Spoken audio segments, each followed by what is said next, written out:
Yo, what's going on? This is Talking Tactics Daily. My name's Daniel Tiluk. Remember to listen to the actual podcast wherever you listen to podcasts, Talking Tactics Podcast with me and Have Hope and Carl Anka of The Athletic. I'm looking at all the pictures that I have down here and I'm like, do I have enough to explain like what happened? I think I do. But yeah, today I couldn't tell you what happened with Barcelona. I didn't watch. I know they lost. So La Liga title race is back in effect, I would think, because Real Madrid won their game. Barcelona lost their game unexpectedly. Of course, we could talk about that. But we have to get into the Africa Cup of Nations because we got the final that we pretty much all wanted if you're a spectator of African football on the African continent. I have a page of notes, so if you guys are like, why does he keep looking down? What's he looking at? I'm looking at papers. We got the final that we needed, that we wanted, between the two best teams that pretty much anyone who pays attention to the sport on that continent knows those are the best two teams.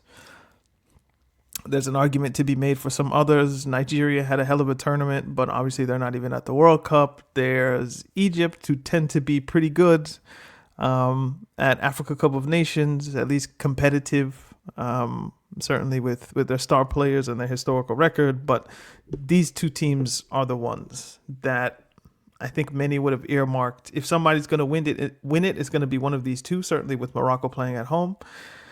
And the final was deserving of the kind of reputation that the two teams had kind of built. That if these are going to be the two teams, then we want to see a good game, a good final, a game where the football is intense, it's tactical to an extent, it's fun, it's engaging, and I think we got everything and some new things that we haven't seen, at least I haven't seen before. I suppose it would be good to start with Yassine Bounou, because without him in the first half, Morocco could have easily been 2-0 down. So Pape Gueye could have scored from a corner fairly early on, and Bounou comes out with a crazy save.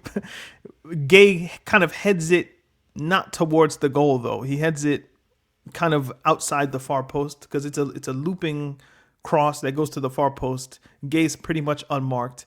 And he could have headed it in if it was at the right angle or if his header was a bit better. But it wasn't. But Bounou was just there, right place, right time. Then later on in the first half, there was a chance that Nico Jackson created. He slid a great ball through that broke Morocco's defensive line. It put in Ndai, I believe, the Everton player. And he had a 1v1 against Bounou. Could have maybe gone near post instead of trying to hit his shot from the right side as we were looking at it towards Bono's left of his goal. He maybe could have tried to bend it in, but that obviously hindsight's 2020. He goes for the far post shot and Bounou makes himself big, extends his leg out and makes another crazy save. So it was already feeling in the first half that Senegal had the better chances. Morocco weren't completely inept, but it did feel for the first 25, 30, 35, 40 minutes, the majority of the first half would be safe to say, that Morocco were feeling Senegal out. They weren't sitting back in kind of like an Egyptian deep block. We discussed that. Like they did have some teeth, but whenever the ball was in Senegal's half, you felt, whoa, like that's a change. Like Morocco are actually trying to do things. So the first half, I would say Senegal definitely won the first half, even if they didn't score. The second half was a different story. Morocco came out of their shell, certainly around the hour mark. They were winning corners. They were threading through passes. I can remember one great chance that El Khabi had.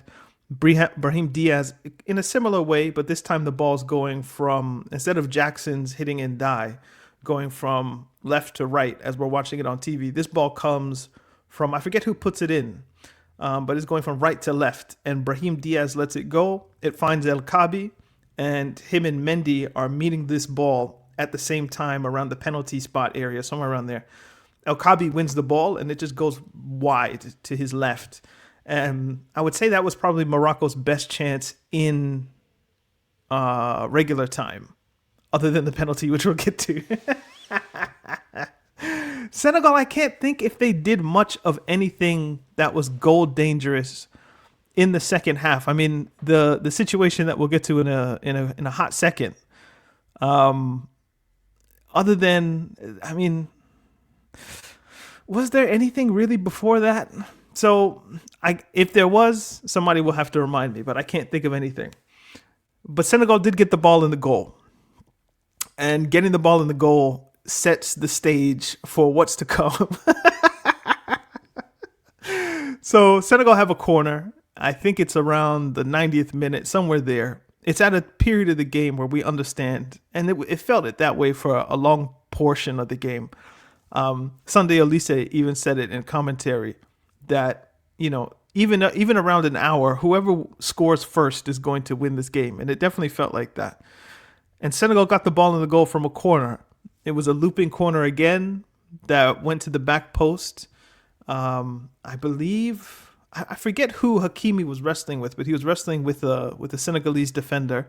You'd probably be safe to say Sarr, because they have a lot of Sarrs on their team. But I think it was the number 4 who was Senegal, and he heads it onto the post. The ball ricochets off the post, the near post, into the melee of the 6-yard box. And I don't know, because we didn't get a really great replay, I don't think, of how the ball went in, because the referee immediately blew for a whistle. It might have gone in off a Moroccan back, or maybe one of the Senegalese players was able to smuggle it in. But the referee immediately, even before the ball hit the back of the net, his arm was already pointing in the Moroccan direction for a foul. And perhaps you could maybe in some way buy that as a Senegalese foul. But Hakimi, at least in the way that I'm reading it, if he doesn't initiate the contact is pretty much 50-50. It's bang, bang. So Hakimi and the Senegalese player are arm wrestling with each other. And Hakimi wisely, maybe he realizes that I'd have to watch it again. And I need to watch the game again because it was a very fascinating game.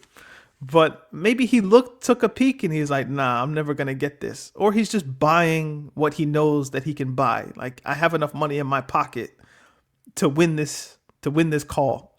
And he goes down, just a master of dark arts in that way.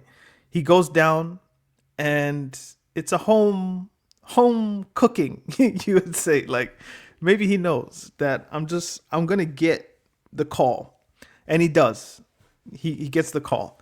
And Senegal are entirely aggrieved at the idea that we just got the ball in the net. And this very soft, that contact happens everywhere in the 18-yard box on penalties. I mean, if we're calling that, then football is no longer a contact sport from the Senegalese perspective. And largely my own perspective. I do feel like I would have let that go. And I think the Senegalese goal should have stood 1-0. Now, whether or not we get what transpires after this, if the Senegalese goal transpires, we probably don't, because that's the nature of football, that 1-0 changes the game irreparably. Yes, that's the word. It changes the game irreparably. So, and this is a constant theme always in football, that because the game is so fluid, any one thing, one pass, one call, one foul, one second of indecision or decision necessarily it affects all subsequent decisions. So what happened after the Senegalese goal was disallowed, or the foul was given that didn't allow Senegal's goal, would or would not have happened depending on what the referee called. So moments later, Morocco now have a corner, and Brahim Diaz buys a penalty. That's what he does. Again, he knows how much money he has in his pocket, and the corner is swung in. The ball is cleared by the Senegalese defender, but in clearing it, he kind of grabs Diaz's neck or neck area, and Diaz wisely does what any attacker in that situation should do, which is you go down and you make the referee make a decision. You put the pressure on VAR. So as soon as he's going down, his arms are up. Like, bro, I've been fouled. It's a penalty. I've been slaughtered. It's illegal. It's a crime. How are you not calling this? So he gets up and he runs to the referee. Like, bro, you have to look at that. It's a foul. It's a VAR. It's VAR. Like, go to the monitor. Go to the monitor. Like, he literally chased them. And the ball was not put back in play. So, the referee from Congo is just kind of there, like getting his brief from the people in the booth. And he goes to the monitor. And the more you look at it, the first look, I'm like, no, you can't give that. To win an AFCON in like the 97th, 96th minute, you can't give that. Not after you disallowed a Senegalese goal like 2 minutes, 3 minutes, 4 minutes before. You can't do that. You simply can't do that. But the more you look at it, not taking into account the previous decision, if you're looking at it from a neutral perspective, which is what a referee should be doing, it's a penalty. Certainly in the VAR era, it's a penalty. In the pre-VAR era, the 90s, 2000s, and before, that's not a penalty. It's a very soft, you're cheating the game in that instance. If you're Brahim Diaz. But Brahim Diaz has been schooled now in the VAR era. He's of it. So he knows if I go down, the contact was in my shoulder, neck, chin area. And I was in the box fully with a chance to maybe score. Who knows what he does if that contact isn't made. So I thought the Senegalese goal should have stood, but I also thought the more I watched it on replay, even in fast motion, like when you slow it down, everything looks worse. But when I watched it in fast motion, I was like, I don't think there's any way that they're going to be able to escape this particular call. And the referee goes to the monitor. He's being surrounded by everybody and their mama. And he points to the penalty spot. And then all hell breaks loose. So he called the penalty. We're at 90 plus 7. Keep in mind there were 8 minutes. Because one of the Moroccan players had a really bad head wound. Blood was all over the place. It looked like a very bad scene. But to the player's credit, I forget who it was, but he didn't come off with one of the Moroccan midfielders. He just refused to come off the pitch. Head bandaged. He changed jersey like twice. He had his original one, too bloody. Put on a new one, blood kept coming. Put on another jersey, and I think that one was finally fine after the blood had stopped and they wrapped his head like a World War II bomb victim. Nonetheless, World War II. I'm not going to say what I want to say, but was it really a world war or was it something else? Daniel, focus. Let it go. The ADD. Let me tell you. So there were 8 minutes of added time, which meant giving a penalty in the 96th, 97th minute of 98. You're basically giving Morocco the game. So Senegal went nuts. They went crazy. The coach, Tiao, was everybody's off the pitch. Like, come on, like we're leaving. It's a disgrace. It's in disrepute. They're clearly robbing us. And it's not just that instance. It's the number of fouls that Senegal were adjudicated, the number of throw-ins that weren't given, the 50-50 balls that were called against them, the goal that they had that was disallowed, even though it really shouldn't have been. Everything was culminating to a moment that if this referee gives this penalty, I don't know what's going to happen. Just the level of disgust in all of the group chats that I'm in was just nah. It's this is a disgrace. You're disgracing the competition. So all of that energy, I feel like the Senegalese players and fans, which is why this picture is pretty important. they all felt it. And we got to that moment between 97 minutes and I guess 15 minutes later. So the 114th minute, 115th minute, there was complete, I don't even know how to, lawlessness isn't the word, because I do think the referee had somewhat of a control on it. But we had no idea what was going to transpire in those 15, 16, 17 minutes, as I don't even think the Senegalese team knew what they were going to do ultimately. The one person, oh, I should mention the picture since I have it up. The Senegalese fans went crazy. I think, again, this feeling of injustice, of you've made it difficult for us to travel here. We're outnumbered. Our players are being robbed. Our team is being robbed. It's because they're Morocco and we're in Morocco. What is going on here? We're being robbed. It's an injustice. That whole feeling, that siege mentality that supporters of basically any and every team have, that was felt. So I think they even tried to invade the pitch. So I wouldn't be surprised if the Senegal Football Association or administration, the Senegalese FA, for lack of a better term, is going to be fined probably, or something's going to happen to them because the fans did kind of go overboard. But I think they were taking the cues from the players, and the players and the manager definitely were very, very close to forfeiting that game. If I have it correct, you can leave the pitch unsanctioned for a matter of 15 minutes. And once you get to 15 minutes, the referee can just point to the middle of the field and call the game a forfeit.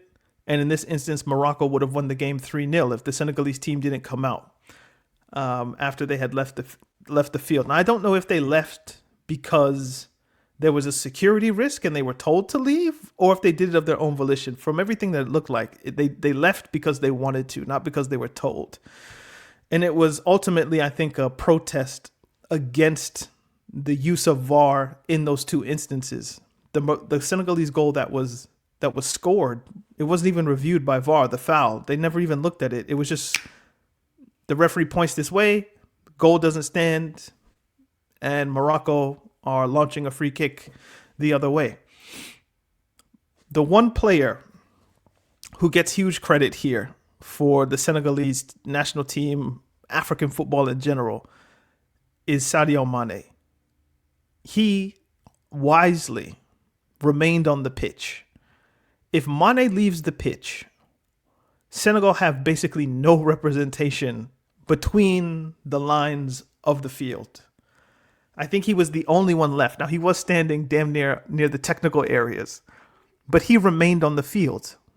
He stood there and was kind of motioning his people like, no, what do you mean? Like, we need to keep playing. I know they've robbed us or whatever, but we need to keep playing.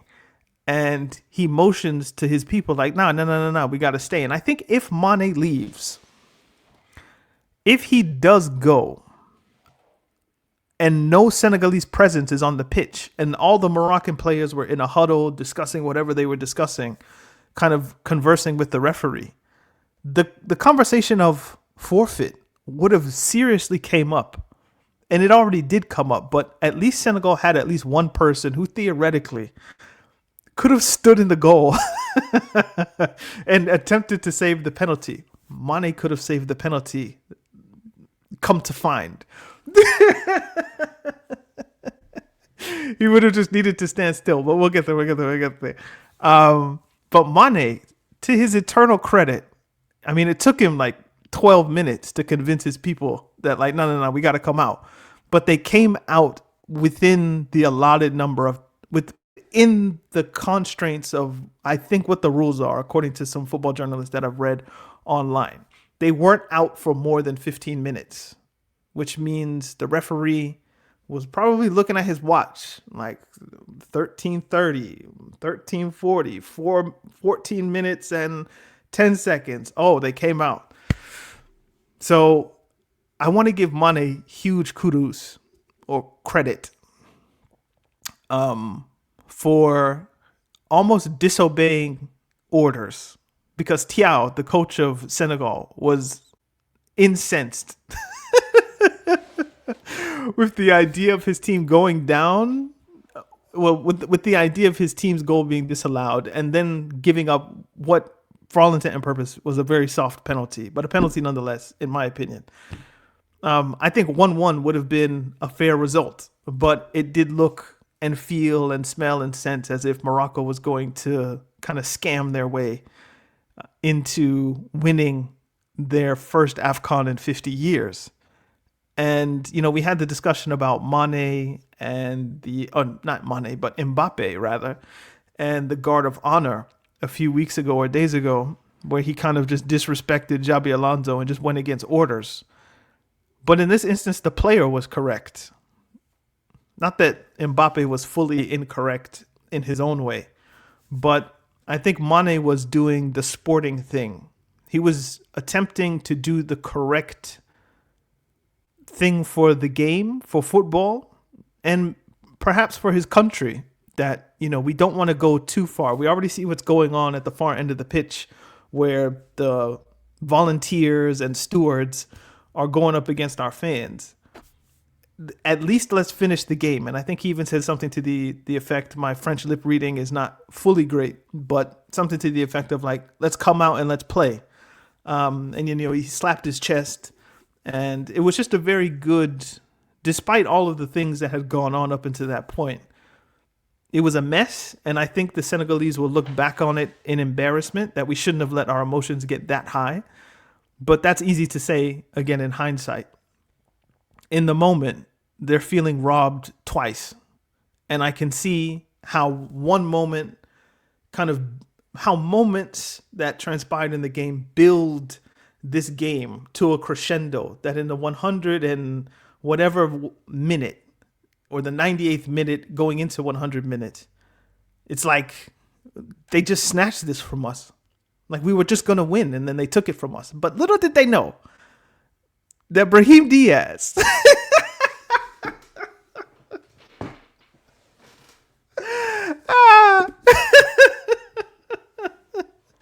Brahim Diaz was cooking up a story plot that the greatest Hollywood writers would never, ever, ever, ever be able to put in a script without being just told, get out of here. Like, this script is not fit for the studio.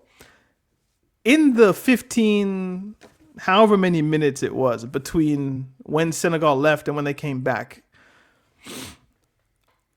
Brahim Diaz was never near the penalty spot, as I recall. It was Nesri, maybe it was Hakimi. I didn't think Brahim was going to take one, but I thought maybe they're doing the thing where we're going to stand on the penalty spot and the Senegalese players are going to try to dissuade us and kind of mess with us, play the mind games. And we're just going to hand the ball to the person that's actually going to take it, which is Brahim Diaz. And he won't have to deal with any of the kind of commotion and kerfuffle that Mendy and others are going to try to do. Mendy, who was booked, by the way, before the penalty was taken, if I remember it correctly. But I was like, Brahim Diaz, that's an interesting choice, because he didn't take a penalty in Morocco's last shootout against Nigeria. He was taken off in a perhaps Osimhen style ducking the smoke type move. I don't know, because he clearly wasn't injured, because he played a lot of minutes in this game. But how do you word this? The moment he steps up, I'm in my group chats. I'm like, could you imagine if he misses? Because there was a piece of me that was like, there's a twist in the tale yet. If he made it and Morocco win, then it's still a good story. Like it's an interesting, dramatic, fun-filled event that the Senegalese fans or Senegal would in general would probably live to regret in some ways, because I do think that they kind of went a bit too far. Even though I understand fully, and if I was on their team, I would have been in the dressing room. Let me put that out there. I would not have been Mane. I would have been one of the first person booked, like, because my sense of injustice or feeling of injustice, I think would have overridden whatever football sense that I should have had as a professional in that instance. Mane was able to overcome all of that, even despite a lot of his team. Like, put it this way: if it was Nico Jackson who was the captain, instead of the title of this being, Senegal 1-0, it would be Morocco 3-0 by disqualification of the Senegalese, right? Because he's a person, again, that, he's not standing for the injustice. But I was like, if it would end that way, okay, that would be very interesting. And we've never seen something like this before. But wouldn't it be kind of fitting if he missed? And he tries a panenka. Credit for the imagination, for the intestinal fortitude, the cheek to attempt such a thing in such a moment where the referee probably wasn't going to add the minute that should have been. He probably would have taken out the last 15 minutes on Senegal. He scores, the game's over. Or Senegal start the game and then he immediately blows the whistle. Morocco start running crazy. Brahim Diaz is crowned Africa's best player. And, he did it in panenka style fashion.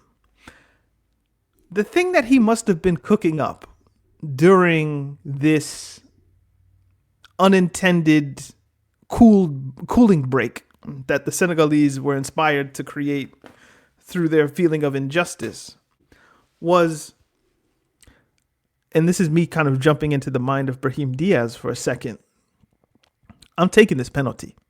I know Enesri wants to take it, but I'm taking this penalty. I've been the best player on the team, the star man of the show. This is my national team. Maybe this could be something that jumpstarts my career in a next way. Because for all intent and purpose, he's a bench player at Real Madrid. Or if I'm in the mind of Brahim Diaz, for all intent and purpose, I'm a bench player at Real Madrid. Actually, he wouldn't be thinking this in the moment, but perhaps this is some subconscious things that's going on. I'm taking this penalty. Now, these guys are disrespecting us. They're not following the rules. They're not accepting the decision. I was just fouled. I don't know why they're feeling this way. It's just football. I'm going to teach these guys a lesson. You think you're just going to come into our house and just disrespect us and just not even play? Say less. When I get this penalty, when I get that ball, I'm going to place it and I'm going to do something that's just disrespectful, bro. That I'm going to do something that's legendary. End scene. So he steps up and he does exactly that. He does a panenka penalty, which is arguably the most disrespectful thing you can do from the penalty spot. Unless you want to try a Rabona or something like that, but that's very risky. If he would have done that, then, even more credit because I'm down for the disrespect. However, this is where we need to get into some psychology here, or not even psychology, but just some understanding of the game. And this is something that I can say from a Chelsea perspective, as someone who watched Edouard Mendy for 2 years, maybe even longer. Edouard Mendy is not good at saving penalties. Has he saved penalties in his career before? Yes. Has he saved important penalties in his career before? Yes. Most notably against Egypt to win Senegal and Africa Cup of Nations, if I remember correctly.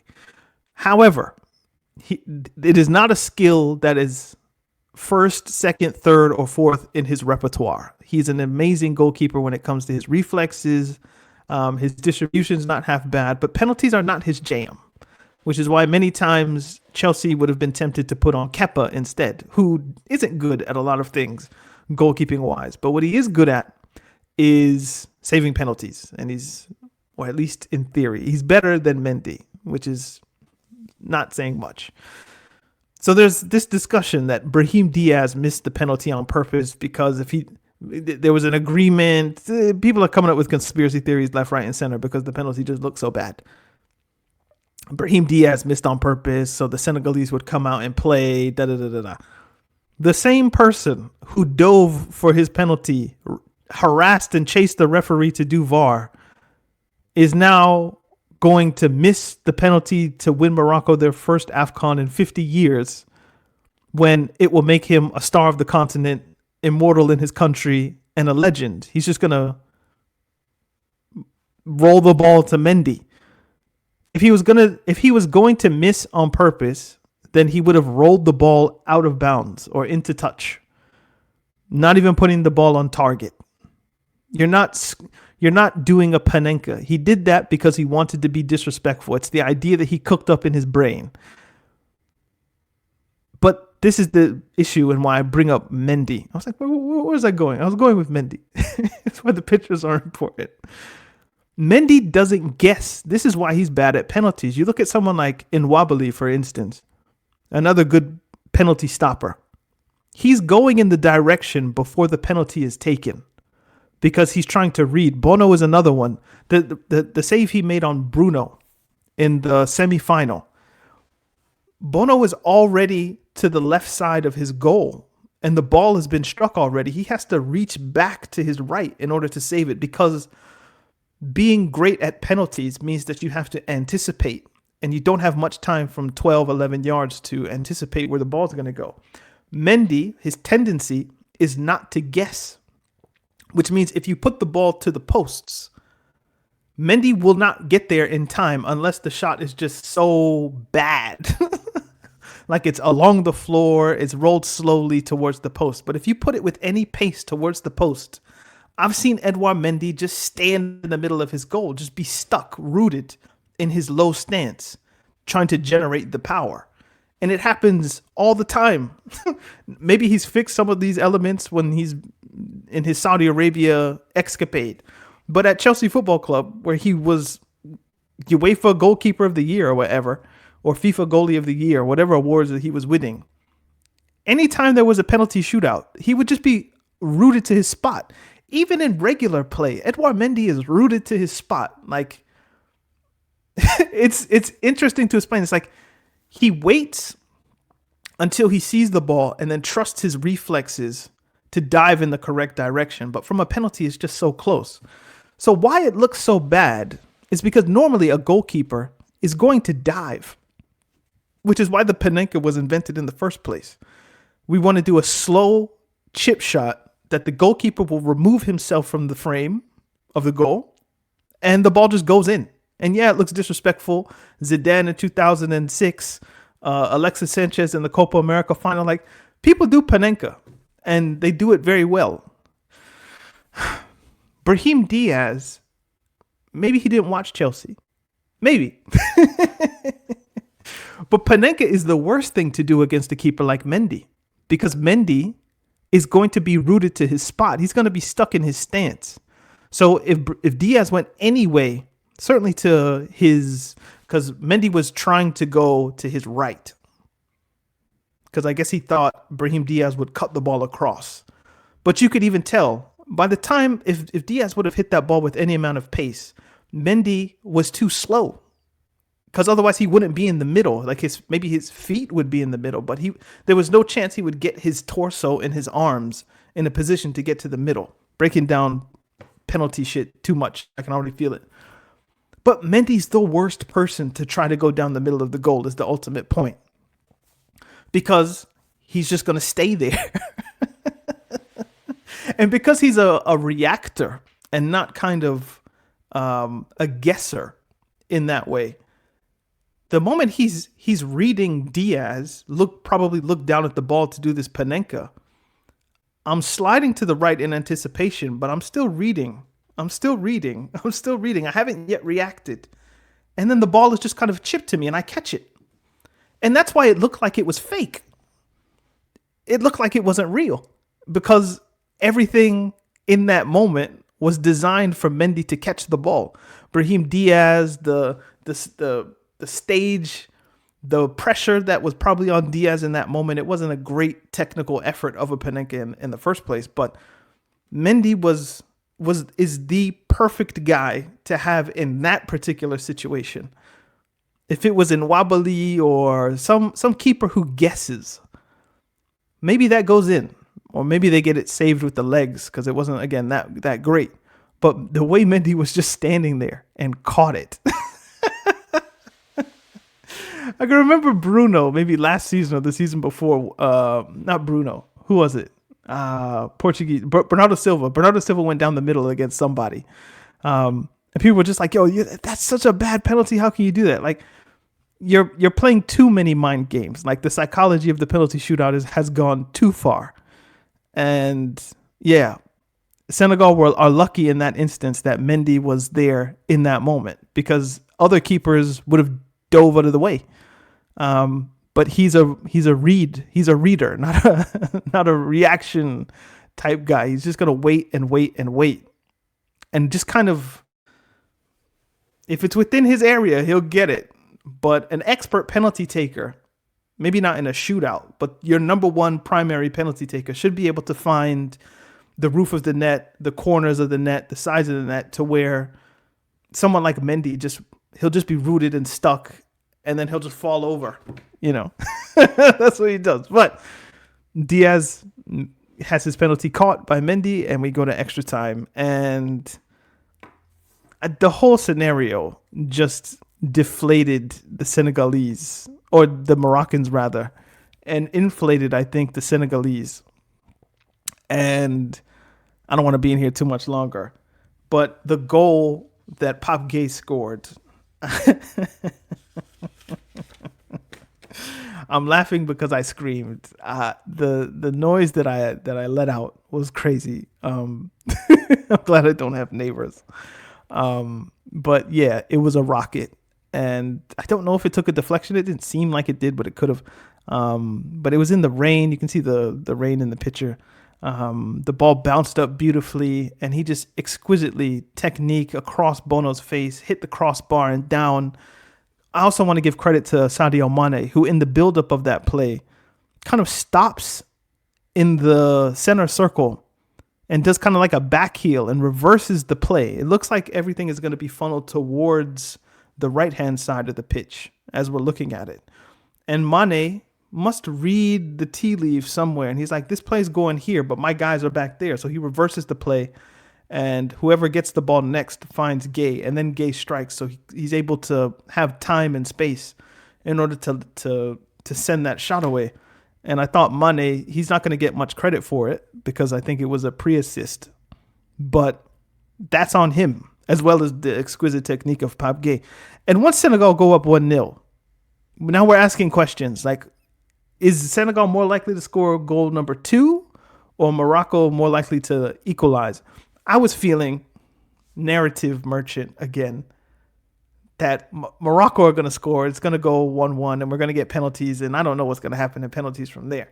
But I was like, nah, Morocco will find a way. And they struck the post. Like, I think there was a question whether or not Mendy saved, but I don't think he touched it. I think it was from a set piece. One of their guys got a header onto the ball, and it just ricocheted off the crossbar and went up and out. So Morocco had chances. They were building, but they just never found that cutting edge, that last piece. And in fact, Senegal had the best chance to get 2-0. I think it's Sharif had one shot save from Bono, and then it looked as if he missed an open goal to get 2-0. And I was like, that must be the worst miss I've ever seen. Then they showed the replay of Bono saving, getting up, and reaching out to get the shot that was into an empty net. And I was like, this guy Bono has made such amazing saves. The one on Ndiaye, the one on Pape Gueye. Pape Gueye had another strike, I think, late on in the it was in the added period, where he just rifled another one, and it was gonna go in, but it was more central. It's just, Bono is an amazing keeper, somebody that's incredible, I would think, to have on your team. And I'm glad he got paid after his last World Cup, that he went to Saudi and got paid. But that save was just incredible. And I needed a picture of it, so I apologize the graininess of it. But to come up with that save in that moment is nuts. But yeah, Morocco finished, I think, with I think somebody went out injured for a time, and they were playing with like 10 because they didn't have any subs left or whatever it was. But at least I read that. And it did feel like that. Senegal killed the game expertly. There were 3 added minutes, 4 because of some time wasting. And Morocco never got a sniff in that last period. Their last real chance, I think, was when they hit the post, and Senegal just squeezed the life out of the game, strangled it, held it in the Moroccan half. Mendy never really had to do anything of consequence in those last 4 or 5 minutes, because you always think 4 or 5 minutes they'll create a chance, something will transpire, and Senegal just took the oxygen from the game and won 1-0. Now the stats were even as I look down here: 50-50 possession over 120 minutes, so they both possessed the ball for an hour. Senegal had 4 big chances to Morocco's 3. Senegal had 7 shots on target to Morocco's 3, even though Morocco had 20 shots on goal to Senegal's 14. And Bono made 6 saves from the 7 shots that were on target, quite obviously. But I think 4 or 5 of those saves were just incredible. Certainly the last 2 that I can remember, or the last 3 even, the double save and then the one that was from long range. But, you get 7 shots on your goal at this level. One of them is bound to go in unless you're having just one of those games.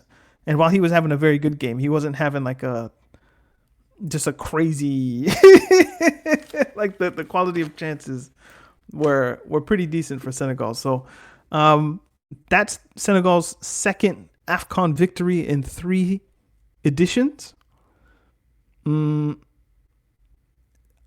question, then I think I'll ask Carl and have hope when we get to it on the podcast next week, is if this is Sadio Mane's last, is it the last of Edouard Mendy? Is it the last of Koulibaly? And is it the last of Idrissa Gana Gueye? Those 4 are an incredible spine to have: your goalkeeper, your center back, central midfielder, and a wide forward who scored over 50 goals. It's one of the best spines that's existed in African football that I can think of. I mean, think about Mendy, Koulibaly, Idrissa Gana Gueye, Sadio Mane, and then you fill in the pieces around them with talent from great academies. You have the Mbaye youngster who's 17 and already won everything. You can add a piece like Nico Jackson. You can add a piece like Diarra and Sarr and all the rest of them. Bro, Sarr is so good. The center back. I mean, Koulibaly's gone, but like his replacement is right there. And I believe he's playing for Strasbourg, which means he's a Chelsea player on loan for all intent and purpose. So will we see that team again? Yes, at the World Cup, but will they be around for the Africa Cup of Nations that's taking place in Tanzania, Kenya, and the flag again, and Uganda? This is my Drogba jersey. For those of you who know the Half Hope Football Hut, Half Hope grabs the Drogba jersey any chance he can get.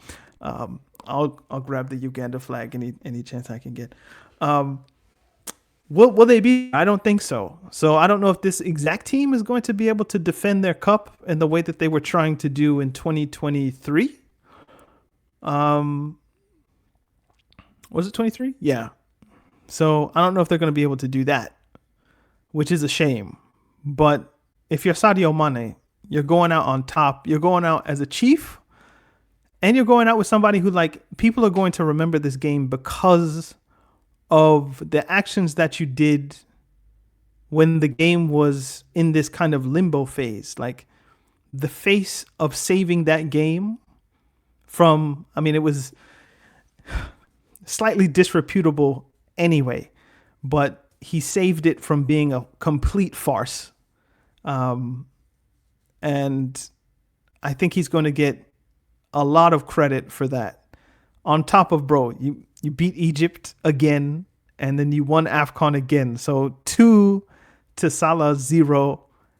I think, he's in that conversation now with Samuel Eto'o, who I don't think he's better than.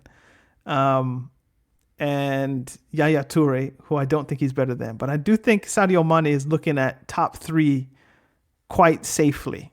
I would put Eto number 1, Yaya Toure number 2. Actually, the more I think about it, there's George Weah's out there. Just, Liberia is Liberia. But yeah, Mane can be top 5. And I don't think anybody would be able to argue it at this point. He's done things that only a few other players have done. And, this was his tournament, and he rightfully won, best player. Could have gone to Brahim Diaz, but bro got too big for his boots and thought he was Zizou. You're not Zidane, bro. I know you play for Real Madrid, but you're not just going to panenka people.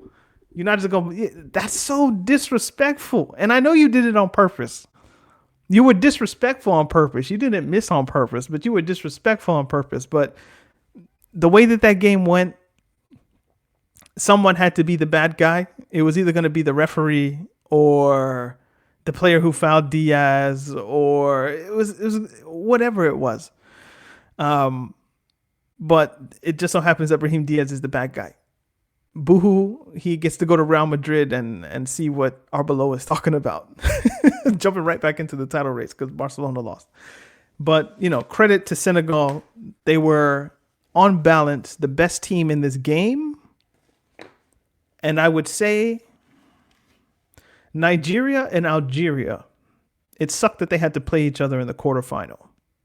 But I would say they played some of the best football from game to game. Like if you add up the sum total of their group stage and knockout competitions, Nigeria probably have a case for being like, we played the best. But Senegal played the way that they needed to play.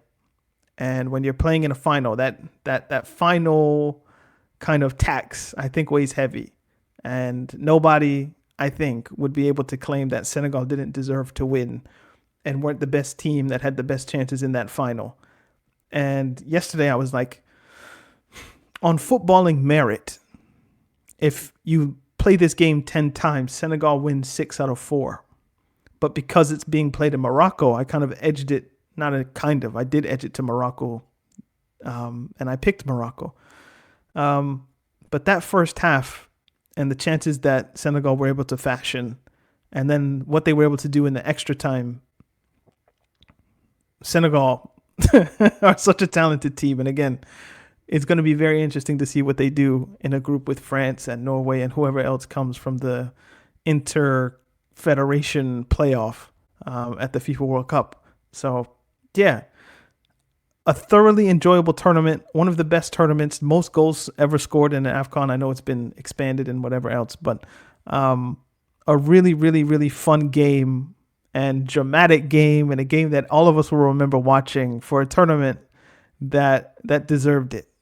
And I'm really happy that I was able to watch it and to discuss it here and on the podcast and wherever I'm able to talk, if I can talk, about African football. So yeah, we'll get out of here on that. I appreciate you guys for listening to me hanging out for almost an hour. Listen to Talking Tactics podcast wherever you get it. We're going to discuss this and more. And it'll be really fun to see, the kind of the kind of things that I have Hope and Carl have also thought about, and we'll be able to kind of, combine those thoughts. And I'm sure it'll be a pretty fun podcast. So I want to do a Talking Tactics on location for the next AFCON. So that will be fun. So hopefully I'll still be around doing these dailies. And when we get to Kenya, Tanzania, and Uganda, it'd be really fun to do some group stage games and a few knockout games from there. Like, AFCON is great. fuck all the haters. Like, oh, you're taking our players in the middle of the season. Fuck you. Like, do you see what these guys are capable of giving us? Like, I almost like it more than the World Cup. I can't front, but let me get out of here because I've said bye like twice. So we'll see you guys maybe tomorrow, maybe the next day. Peace, peace, peace, peace, peace.